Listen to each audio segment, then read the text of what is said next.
Misleading graphs and statistics. Our objective is to recognize misleading graphs and statistics. Why learn this? A misleading graph can be used to distort results. Let's look at misleading bar graphs. The graph shows the size of tomatoes on the plants that were treated with different fertilizers. So when we look at this graph, why is the graph misleading? Well, if we look at the y-axis, notice how the y-axis starts with 80.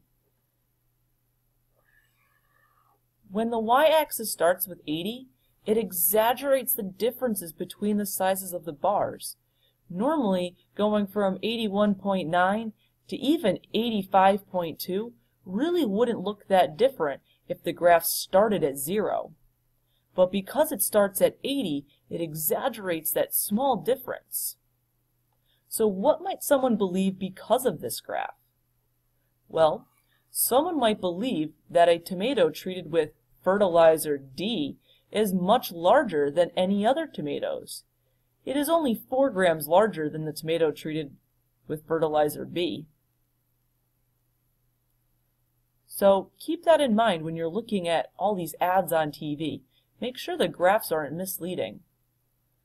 Let's take a look at a misleading line graph. The graph shows the average price of gasoline in the U.S. in September. So our years, we have 1993, 1995, 1997, 99, and 2001. So why is this graph misleading? What's going on in this graph that causes it to look misleading? Well, why don't you look at your y-axis values here. How are they going up? They're going from 1 to $1.10 to $1.12 to $1.14, $1.16, $1.18, $1.20, $1.40, $1.60. Well, a lot of them go up by 2, but the first set here goes from 1 to $1.10, so that jumps by 10. Then up here we're jumping by 20. So they're not equal intervals. What might people be influenced to believe by this graph? So because it's doing this, what might somebody believe is going on in this graph?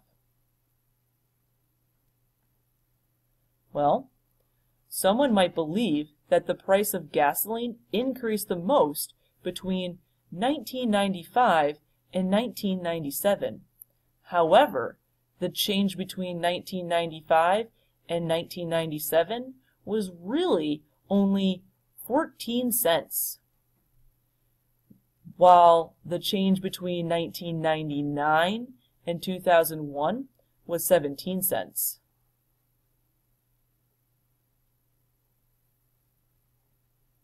What about circle graphs?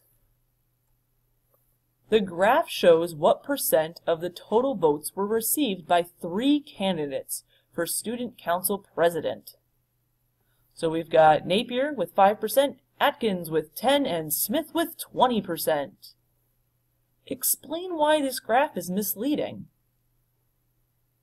What do you know about a circle graph? Well, in a circle graph, the sections are supposed to add up to 100%. So the votes for at least one of the candidates are not represented. What might people be influenced to believe by this graph? Well, someone just might believe that Smith won the election, when really he's only got, or she, only has 20% of the votes.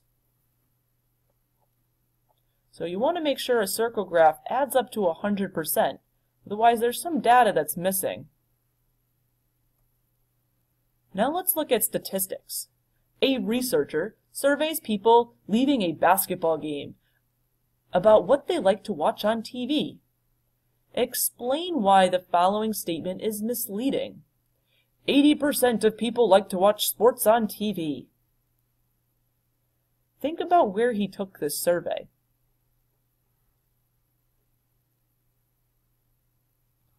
Well, the sample is biased. because people who attend sporting events are more likely to watch sports on TV than people who watch TV but do not attend sporting events. And that ends our lesson on misleading graphs and statistics.